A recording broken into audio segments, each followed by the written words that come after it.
Paano nga ba maalis ang profile has some issues sa ating mga account? Ito po yung aking violations.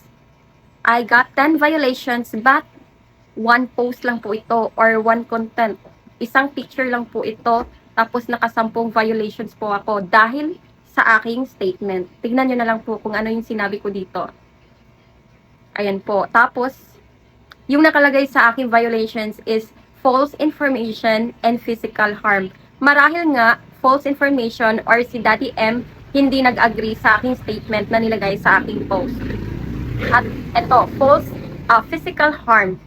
Marahil nga physical harm kasi masama naman talaga itong sabihin. So, para pumalis ito sa aking account, ganito lang po yung ginawa ko. Sundan nyo na lang po. Ito po ang aking recordings before po ako na-clear sa restriction. So, makikita po ninyo dito na isa na lang po ang natira sa aking violation.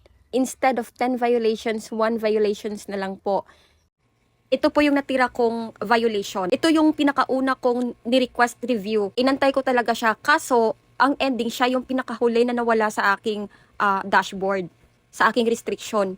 So, siguro advice ko lang siguro, diretso na lang report problem kaysa mag-request review. Kasi parang nag-appeal ka na tama yung ginawa mo eh. Siguro wag na lang. Report problem na lang siguro yung much better. Na-experience ko na ito, mas mabilis yung pag-alis ng restriction kaysa dun sa nag-request review pa ako. Kasi, nung una, 10 violations ko, naging 6. From 10 to 6 to 4 to 2 hanggang nag-1 siya tapos nawala. So, finally naman nawala siya, 'di ba? At least nawala siya kahit naka-request review siya nun. Para po makapag-report problem po kayo, i-shake nyo lang po ang phone nyo at ganito po ang lalabas. Tap nyo na po, report problem. Include complete logs and diagnostics in your report. Tap include po.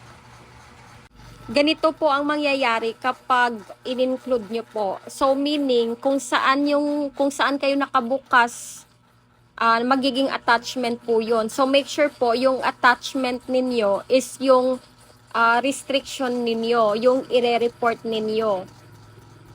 Gaya ng ginawa ko ngayon. So doon po ako sa restriction ko, doon sa post ko na restricted para po yun po yung magiging attachment doon sa report ko. So, ganito lang po yung ginawa kong report since 5 times na po itong paulit-ulit kong sinend kay Boss M. Oo, so pwede nyo naman po lagyan ng Dear Facebook Team sa unahan, tapos thank you sa baba. Kasi ito parang follow up ko na po ito eh. Yes po, wala naman po magiging problema kahit ganyan po yung ilagay ninyo. As long as nireport nyo po yung problem, magiging okay din po. At ito na nga po, less than 1 week po na-redeem ko po yung status ng aking profile.